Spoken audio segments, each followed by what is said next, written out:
নমস্কাৰ। নমস্কাৰ। কি নাম আপোনাৰ? মোৰ নাম মীৰাবাই দাসী। মীৰা, আপুনি ক'ৰ পৰা আহিছে? মই গাঁও জামপালি পৰমানপুৰ জিলা সম্বলপুৰ উৰিষ্যাৰ বাসিন্দা। সন্ত ৰামপালদেৱ মহাৰাজৰ পৰা নাম দীক্ষা আপুনি কেতিয়া ল'লে? সন্ত ৰামপালদেৱ মহাৰাজৰ পৰা মই 29 ডিচেম্বৰ 2013ত নাম দীক্ষা লৈছিলোঁ। সন্ত ৰামপালদেৱ মহাৰাজৰ পৰা নাম দীক্ষা লোৱাৰ আগত আপুনি কি ভক্তি সাধনা কৰিছিল? মই সকলো হিন্দু দেৱী দেৱতাৰ পূজা কৰিছিলোঁ। আমাৰ তাত উৰিষ্যাত 12 মাহত 13 প্ৰকাৰৰ উৎসৱ পালন কৰা হয়। সকলোকে আমি মানিছিলোঁ আৰু প্ৰসিদ্ধ জগন্নাথ মন্দিৰলৈও গৈছিলোঁ। তেওঁৰ ভক্তি কৰিছিলোঁ আৰু আমাৰ তাত সম্বলপুৰত মা চামৰেশ্বৰীৰ পূজা হয়, সেয়াও আমি কৰিছিলোঁ। মা লক্ষ্মীৰ পূজা কৰিছিলোঁ আৰু সকলো দেৱী দেৱতাক আমি মানিছিলোঁ। তেন্তে সন্ত ৰামপালদেৱ মহাৰাজৰ শৰণলৈ অহাৰ কাৰণ কি?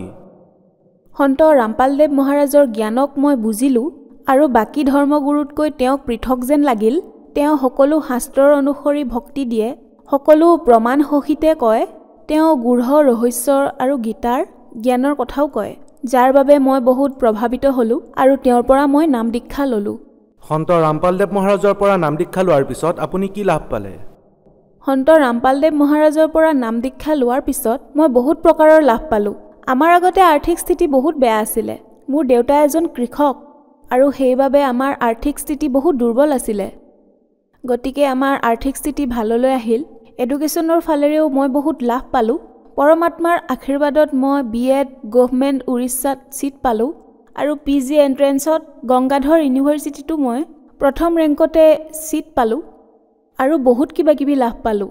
মোৰ দেউতাই এবাৰ শস্য সিঁচি থকাৰ সময়ত তেওঁ খেতিত বিষাক্ত যি কীটনাশক দ্ৰব্য ব্যৱহাৰ কৰিছিলে, সেই সময়ত নাকৰ জৰিয়তে তেওঁৰ শৰীৰত প্ৰৱেশ কৰিছিলে আৰু গোটেই শৰীৰত বিষ বিয়পি গৈছিল আৰু আমি বুৰ্লা হস্পিটেলত আমি এডমিট কৰালোঁ আৰু তেওঁৰ স্বাস্থ্য বেয়াৰ ফালে গৈ আছিল।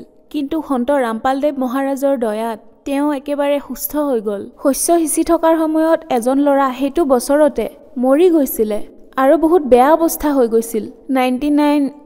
94% গোটেই শৰীৰত বিষ বিয়পি গৈছিলে। তেওঁৰ বচাৰ আশা বহুত কম আছিলে, কিন্তু পৰমাত্মাৰ দয়াত মোৰ দেউতা লাহে লাহে তেওঁ সুস্থ হৈ উঠিল আৰু বৰ্তমান একেবাৰে সুস্থ। সন্ত ৰামপালদেৱ মহাৰাজৰ পৰা নাম দীক্ষা লোৱাৰ আগতে মোৰ দেউতাই বহুত মদো খাইছিলে, মাছ মাংস বহুত বেছিকৈ খাইছিল। কিন্তু পৰমাত্মাৰ দয়াত আমি এই সকলোবোৰ যি বেয়া অভ্যাস আছিল সেই সকলোবোৰ এৰিলোঁ। মীৰা, আপোনাৰ কোৱালিফিকেশ্যন কি? বৰ্তমান মই BEd ছেকেণ্ড ইয়েৰত আছোঁ আৰু পঢ়ি আছোঁ। মীৰা, আপুনি এগৰাকী এডুকেটেড পাৰ্চন আৰু সন্ত ৰামপালদেৱ মহাৰাজৰ বিষয়ে কোৱা হয় যে তেওঁৰ লগত মানুহবোৰ অন্ধশ্ৰদ্ধাৰ সৈতে জড়িত। এনেকুৱা নেকি?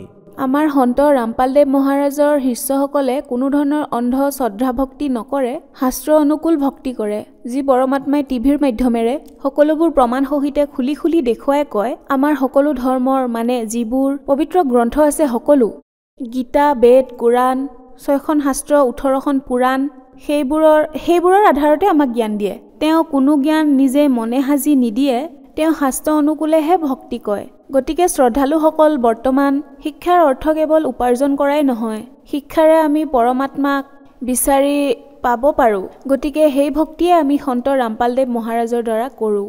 মীৰা, আপুনি উৰিষ্যা ৰাজ্যৰ পৰা আহিছে, গতিকে যিসকলে উৰিষ্যা ৰাজ্যৰ পৰা আপোনাক টিভিত চাই আছে, আপুনি কি ক'ব বিচাৰিব? সকলোৱে পৰমাত্মাৰ শৰণলৈ আহক। যিমানবোৰ মোৰ ভাই ভনী আছে সকলোকে মই হাতযোৰ কৰি অনুৰোধ কৰিছোঁ, গোটেই পৃথিৱী সংসাৰৰে পৰমাত্মা কবীৰ চাহেবৰ ৰূপত সন্ত ৰামপালদেৱ মহাৰাজ আহিছে। তেওঁৰ জ্ঞানক বুজি পঢ়ক আৰু তেওঁৰ সৎসংগ চাওক আৰু তেওঁৰ পৰা নাম দীক্ষা লৈ তেওঁৰ দ্বাৰা আপুনি নিজৰ কল্যাণ কৰোৱাওক। সন্ত ৰামপালদেৱ মহাৰাজৰ পৰা নাম দীক্ষা কেনেকৈ ল'ব পাৰি? সন্ত ৰামপালদেৱ মহাৰাজৰ পৰা এনেকৈ নাম দীক্ষা ল'ব পাৰি। সন্ত ৰামপালদেৱ মহাৰাজৰ সৎসংগ বহুতো টিভি চেনেলত আহে আৰু তলত তেওঁৰ আশ্ৰমৰ কণ্টেক্ট নম্বৰ দিয়ে। গতিকে তাৰ পৰা নম্বৰ লৈ আপোনাৰ ওচৰৰ নামদান কেন্দ্ৰৰ বিষয়ে জানক আৰু যোগাযোগ কৰি আপুনি নাম দীক্ষা ল'ব পাৰে। ধন্যবাদ। সৎ চাহেব।